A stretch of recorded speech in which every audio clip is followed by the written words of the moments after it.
परम सत्कारयोग गुरु प्यारी सात संगत जी राधा स्वामी जी। सात संगत जी, बहुत सारे लोग आपको भी ऐसे मिले होंगे जो कहते रहते हैं कि सत्संग में तो हर बार तोड़ मरोड़ कर एक ही चीज सिखाई जाती है जी। तो इसीलिए बार बार दोबारा सत्संग पर जाने का क्या मतलब, और बार बार सत्संग सुनने का भला फल ही क्या मिलता है। कभी साल 6 महीने में एक बार सत्संग पर चले जाया करेंगे और सुनाया करेंगे। और हो सकता है जो इस वीडियो को सुन रहे हो उनमें से भी बहुत सारे लोग ऐसी ही सोच रखने वाले हो जी। लेकिन आप यकीन मानिए, इस वीडियो में बताई गई बुजुर्ग जी की घटना को पूरा सुन लेने के बाद आपको समझ में आ जाएगा जी कि सत्संग पर बार बार जाने के बदले हमें क्या फल मिलता है जी। और आप बिना किसी बड़ी वजह के सत्संग पर जाना मिस नहीं करोगे जी। और हो सकता है इस वीडियो में जिस बुजुर्ग का जिक्र है उनके साथ जो एहसास हुआ वो आप में से भी किसी के साथ हुआ होगा जी। और इस वीडियो के आखिर में मैं आपको ये भी बताऊंगी कि बाबा जी ने अपनी गद्दी के लिए उत्तराधिकारी चुनने के लिए कौन कौन सी परीक्षा ली थी जी। और एक पूर्ण संत गद्दी को देने से पहले कैसी कठिन परीक्षा लेते हैं, ये जवाब उन लोगों के लिए सुनना जरूरी है जिनका कहना है कि डेरे में तो परिवारवाद होता है, हमेशा अपने रिश्तेदारों को ही गद्दी दी जाती है।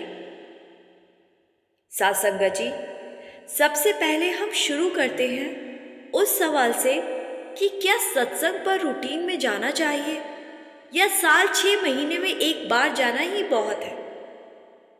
और सत्संग के बदले क्या फल मिलता है, ये जिस घटना का अब मैं जिक्र करने जा रही हूं ये एकदम सच है जी। और संगत में से ही किसी ने मुझे बताई है जी। संगत जी, जम्मू में एक बुजुर्ग जी रहा करते थे जो अब चोला छोड़ चुके हैं जी। उनके जीवन की इस घटना को सुनकर आपको समझ में आएगा कि सत्संग का महत्व क्या होता है।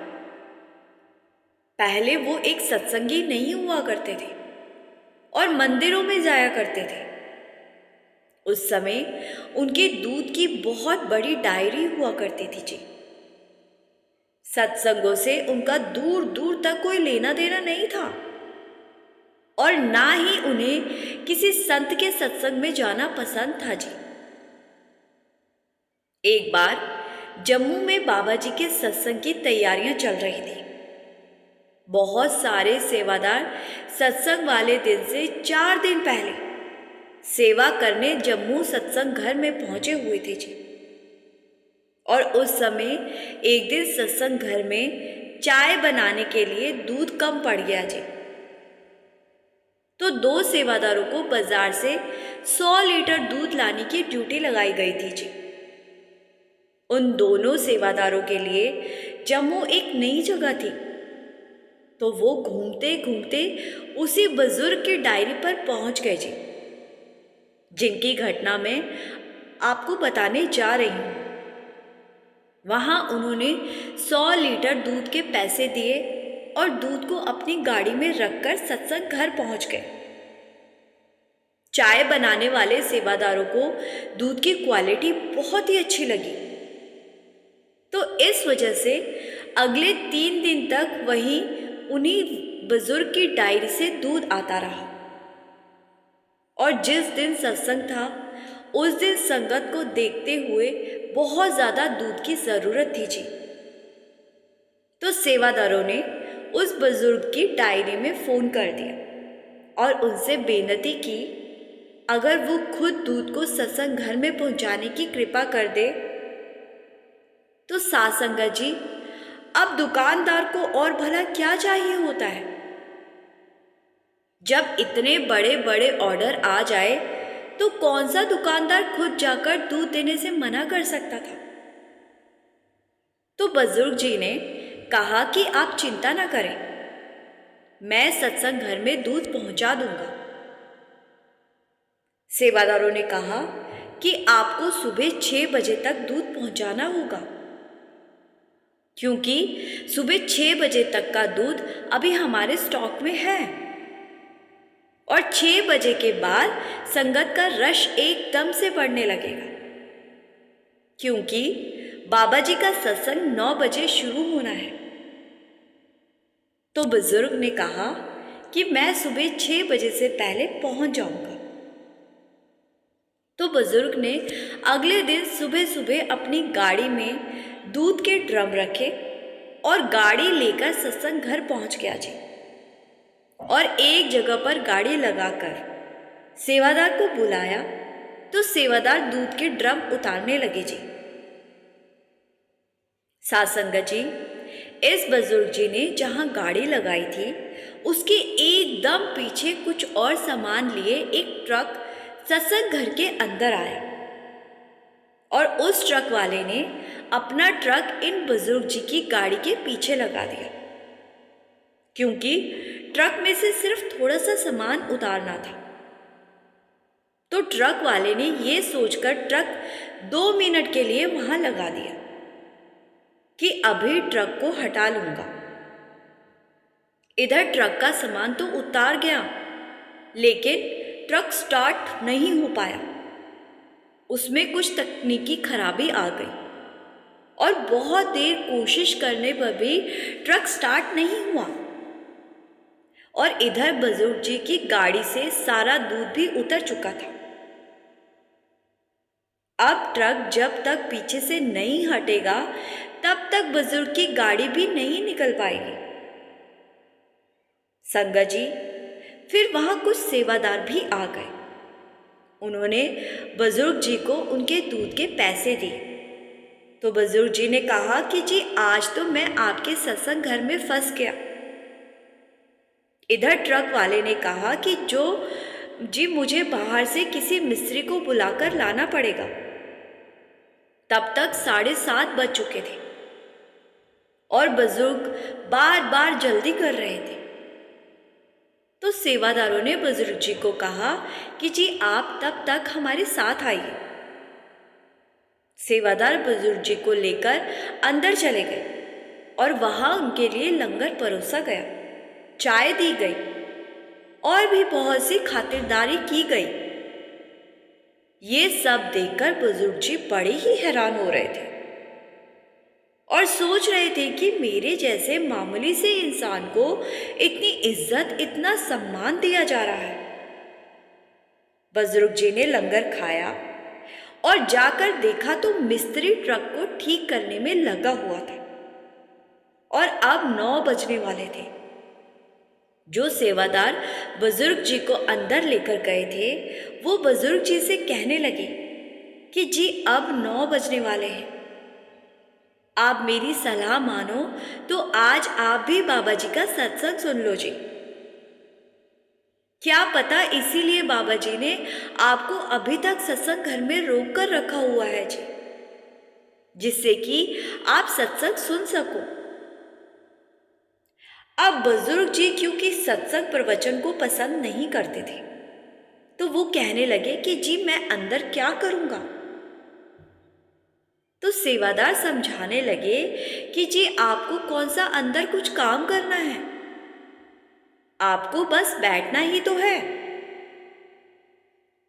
तो सेवादारों के कहने पर बुजुर्ग जी पंडाल में चले गए और वहां उस दिन 1 घंटा और 10 मिनट बाबा जी ने सत्संग फरमाया था जी। बुजुर्ग हैरान थे कि 70 मिनट बीत गए और पता भी नहीं चला। बुजुर्ग जी बाबा जी के सत्संग में ऐसा खो गए थे कि उन्हें अपनी गाड़ी की अब कोई फिक्र ही नहीं थी। सत्संग के बाद बुजुर्ग जी ने देखा कि वो ट्रक अब जा चुका था। तो बुजुर्ग जी ने भी अपनी गाड़ी उठाई और वहां से चले गए। ऐसे ही 6 महीने बीत गए और इन 6 महीनों में बुजुर्ग जी ने दोबारा कभी सत्संग नहीं सुना। बुजुर्ग जी अपने काम काज में व्यस्त हो गए थे और एक दिन 6 महीने के बाद अचानक से बुजुर्ग जी सुबह के समय उठे और घर में बिना किसी को बताए सत्संग घर पहुंच गए जी। उस दिन सोमवार का दिन था। बुजुर्ग जी ने देखा कि सत्संग घर तो बिल्कुल खाली पड़ा हुआ है। तो वहां के सेवादारों ने बताया कि जी यहाँ हर इतवार को सत्संग होता है। तो बुजुर्ग जी अब इतवार को आने का इंतजार करने लगे और इतवार आते ही फिर से बिना किसी को कुछ बोले सत्संग घर पर पहुंच गए जी और पूरा सत्संग सुनकर वापस लौट आए। ऐसे ही कई हफ्ते बीत गए और बुजुर्ग जी हर हफ्ते सत्संग पर जाने लगे। एक बार परिवार वालों ने पूछा कि आप हर इतवार को कहाँ जाते हैं? तो बुजुर्ग जी ने कहा कि इस बार मैं तुम्हें भी लेकर चलूंगा। सासंगत जी अब फिर से इतवार आया और पहली बार बुजुर्ग जी के परिवार वाले सत्संग घर पहुंच गए और वहां सबने सत्संग सुना जी। बुजुर्ग अब हर हफ्ते अपने बच्चों, बहुओं, पत्नी सबको सत्संग घर ले जाने लगे, लेकिन परिवार वाले बार बार यही कहते कि हम इतने हफ्तों से जा रहे हैं, वहां तो बार बार एक ही चीज को तोड़ मरोड़ कर समझाया जाता है, इसीलिए अब से हम नहीं जाएंगे। हम कोई बेवकूफ थोड़ी ना हैं जो एक बात को एक बार में समझ नहीं पाएंगे। संगत जी फिर परिवार वाले बुजुर्ग को भी समझाने लगे कि आप भी अपना समय बेकार कर रहे हो, हर हफ्ते सत्संग पर जाते हो और एक ही बात को सुनकर आ जाते हो। तो सासंगत जी उस दिन बुजुर्ग जी जो राज खोलने जा रहे थे उसको सुनकर पूरे परिवार के होश उड़ने वाले थे जी। बुजुर्ग जी ने पहली बार बाबा जी का सत्संग सुनने वाली बात बताई और ये भी बताया कि उसके 6 महीने तक वो दोबारा सत्संग पर नहीं गए और एक दिन सोमवार को जब वो उठे तो उठते ही वो सत्संग घर की तरफ भागे, क्योंकि सोमवार की सुबह से एक रात पहले उनके साथ जो कुछ हुआ था उसको सुनकर सबके रोंगटे खड़े हो गए जी। बुजुर्ग जी ने बताया कि मैं रोज की तरह अपने बिस्तर पर सो रहा था और बीच रात में मैंने महसूस किया कि मुझे तेज पसीने आ रहे हैं, बहुत ज्यादा घबराहट हो रही है। फिर मैंने देखा कि मेरी एक बाजू को कोई चीज अपनी तरफ खींच रही है जी। वो चीज इतनी जोर से मुझे खींचने के बाद भी मुझे हिला नहीं पा रही थी, क्योंकि मेरी दूसरी बाजू को उस सफेद कुर्ते पजामे वाले सरदार जी ने पकड़ रखा था, जिनका सत्संग मैंने 6 महीने पहले दूध पहुंचाने वाले दिन सुना था। मैंने उनसे पूछा कि आप कौन हो? तो उन्होंने बताया कि बेटा, मैं तेरे एक दिन सत्संग सुनने का फल हूं और ये जो तेरी बाजू खींच रहा है ये काल है, लेकिन क्योंकि तेरी जिम्मेदारी मेरे ऊपर है इसीलिए काल तुझे यहां से नहीं ले जा सकता। कुछ देर के बाद मैंने देखा कि मेरी बाजू खींचने वाली चीज ने अपनी पकड़ ढीली कर दी और इधर से वो सफेद कुर्ते पजामे वाले सरदार जी भी ना जाने वहां से कहां गायब हो गए और मैं सुबह होने का इंतजार करने लगा, क्योंकि मुझे सत्संग पर जाना था, लेकिन मुझे ये नहीं पता था कि वहां सोमवार को सत्संग नहीं होता। तो जब मुझे वहां के सेवादारों ने बताया तो मैं आने वाले इतवार का इंतजार करने लगा। संगत जी बुजुर्ग जी की बात सुनकर परिवार वाले घबरा गए और उस दिन के बाद से उन्होंने कभी भी बुजुर्ग जी को सत्संग पर जाने से नहीं रोका जी, और खुद भी सत्संग पर जाने लगे जी। बार बार सत्संग पर जाने के कारण बुजुर्ग जी के अंदर नामदान लेने की इच्छा हुई, और आगे चलकर बुजुर्ग जी ने नामदान भी लिया और बहुत भजन सिमरन भी किया जी।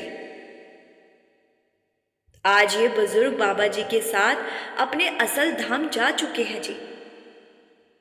साथ संगत जी, बाबा जी अपनी रूहों को अपने तक लाने के कैसे कैसे खेल रचते हैं।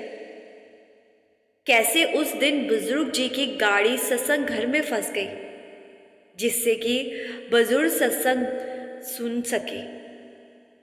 ये आपने इस घटना में सुन ही लिया जी। इस बुजुर्ग जी को सिर्फ एक दिन के सत्संग का इतना बड़ा फल उस मालिक ने दे दिया। तो सोचो, रूटीन में सत्संग पर जाने वालों पर मालिक की कितनी मेहर, कितनी कृपा होती होगी जी। जैसे खाना और पानी बार बार जरूरी है, ऐसे ही संतों के प्रवचन सुनना भी बार बार जरूरी है जी। बार बार सुनने से ही मन में निम्रता आती है जी, मन झुकता है जी। सासंग जी, अब मैं आपको बताती हूँ कि एक पूर्ण संत कैसे अपनी गद्दी के लिए उत्तराधिकारी को चुनते हैं जी। जो लोग सोचते हैं सद्गुरु तो अपनी रिश्तेदारी में गद्दी दे देते हैं, तो उन्हें भी जवाब मिल जाएगा कि कितनी सख्त परीक्षा के बाद गद्दी सौंपी जाती है जी। सासंगत जी, पहली पातशाही गुरु नानक देव जी ने जब अपने शिष्य भाई लहना जी को गुरु गद्दी सौंपी थी, तो जो और जैसी परीक्षा ली थी उसको सुनकर आप भी दंग रह जाओगे जी। और ऐसी ही कठिन से कठिन परीक्षा हर पूर्ण संत गद्दी सौंपने से पहले लेते हैं जी। संगत जी, भाई लहना जी जो कि आगे चलकर दूसरी पातशाही गुरु अंगद देव जी कहलाए जी, उन्हें गद्दी सौंपने से पहले गुरु नानक देव जी ने कौन कौन सी परीक्षा ली थी, आइए जानते हैं जी। संगत जी, एक बार बाबा नानक जी और भाई लहना जी कुटिया में बैठे हुए थे कि तभी अचानक से बारिश हो गई।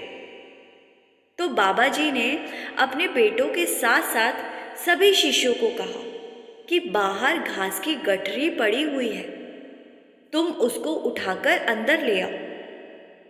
जब सबने देखा तो गठरी कीचड़ से भर चुकी थी जी। तो सबने मना कर दिया, लेकिन तब भाई लहना जी वहां गए और कीचड़ से भरी गठरी को अपने सिर पर लाद लिया। ये देखकर बाबा नानक जी बड़े प्रसन्न हुए। फिर एक बार बाबा जी ने भाई लहना जी को कड़क सर्दी की रात में रावी नदी पर जाकर मैले कपड़े धोने को कहा, तो सबने जाने से मना कर दिया। लेकिन भाई लहना जी ने कोई सवाल ना किया और सारे कपड़े उठाए और नदी के पास जाकर धो दी। ये देखकर बाबा जी को बड़ा अच्छा लगा। फिर एक बार बाबा नानक जी ने सर्दी की रात में भाई लहना जी को कुटिया की एक टूटी हुई दीवार को फिर से बनाने को कहा। तो भाई लहना जी बिना कोई सवाल किए दीवार बनाने लग गए जी। ऐसी बहुत सारी परीक्षा लेने के बाद अब बारी आई थी एक ऐसी और फाइनल परीक्षा की, जिसको सुनकर कोई भी कांप जाएगा जी। बाबा नानक रात के समय अपने बेटों और सभी शिष्यों को लेकर एक जंगल से गुजर रहे थे जी। तो बाबा नानक जी ने जंगल के पास पड़ी एक बड़ी शमशान की तरफ इशारा करते हुए कहा कि आप सबको शमशान के अंदर जाकर सफ़ेद चादर से ढके मुर्दे को खाना है। बाबा जी का ये हुक्म सुनते ही सारे पीछे हट गए और फिर भाई लहना जी आगे बढ़े और भाई लहना जी ने इस पर भी कोई सवाल नहीं किया और वहां मुर्दे पर पड़ी सफेद चादर को अपने हाथों से खींचकर नीचे कर दिया। और ये देखकर बाबा नानक जी मुस्कुरा पड़े और चादर के नीचे का दृश्य देखकर भाई लहना जी हैरान रह गए। वहां कोई मुर्दा नहीं था, वहां चादर के नीचे लंगर प्रसादा पड़ा हुआ था जी। भाई लहना ने बड़ी हैरानी से बाबा नानक की तरफ देखते हुए पूछा कि आपने तो मुझे मुर्दा खाने का हुक्म दिया था, लेकिन यहां तो प्रसाद है। तो बाबा नानक जी ने भाई लहना को अपने दोनों हाथों से पकड़ा और अपने गले से लगा लिया जी, और भाई लहना जी को गद्दी का वारिस बना दिया जी। साथ संगत जी, परिवारवाद तब होता है जब बिना किसी परीक्षा के बाबा नानक जी अपने बेटों में से किसी एक को गद्दी पर बिठा देते जी। लेकिन उन्होंने ऐसा कभी नहीं किया जी। उन्होंने सबकी परीक्षा ली और भाई लहना को छोड़कर सब परीक्षा में फेल हो गए जी। गुरु गद्दी कोई व्यापार की गद्दी नहीं होती कि बाप अपने बेटे को ही उस गद्दी पर बिठाएगा जी। गुरु गद्दी कांटों की सेज होती है जी, और हर किसी के बस की बात नहीं होती गुरु गद्दी की संभाल करना जी। बाबा जी ने अगर हजूर जी को चुना है तो ना जाने बाबा जी ने कैसी कैसी परीक्षा लेने के बाद ही हजूर जी को इस लायक समझा होगा कि वो संगत की संभाल कर सकते हैं जी। साथ संगत जी, गुरु के डिसीजन पर सवाल उठाने वाले तो सवाल उठाते रहेंगे जी, इसलिए हमें इग्नोर करना सीखना चाहिए जी। साथ संगत जी, इस वीडियो के पहले हिस्से में हमने समझा कि क्यों बार बार ज़रूरी है सत्संग पर जाना जी। आप यकीन कीजिए, जैसे ही हम सत्संग पर जाने के लिए अपने घर से एक कदम बाहर निकालते हैं तो उस समय से लेकर वापस घर आने तक का समय उस मालिक के लेखे लिखा जाता है जी। और इस समय का फल हमें हर हाल में किसी ना किसी रूप में ज़रूर मिलता है जी। साथ संगत जी, सत्संग घर एक ऐसी जगह होती है जहाँ पॉजिटिव एनर्जी का एक दायरा होता है जी, और जब हम उस दायरे में दाखिल होते हैं जी तो हमारे पूरे शरीर के अंदर पॉजिटिव एनर्जी समा जाती है जी। इसीलिए सत्संग पर जाना कभी ना भूले जी। साथ संगत जी, इसी के साथ मैं आपसे विदा लेती हूँ जी। आपसे बेनती है जी कि कमेंट में राधा स्वामी लिखना मत भूले जी, और संगत के अपने इस चैनल को सब्सक्राइब कर इस चैनल का एक हिस्सा ज़रूर बनिए जी। गुरु प्यारी साथ संगत जी, राधा स्वामी जी।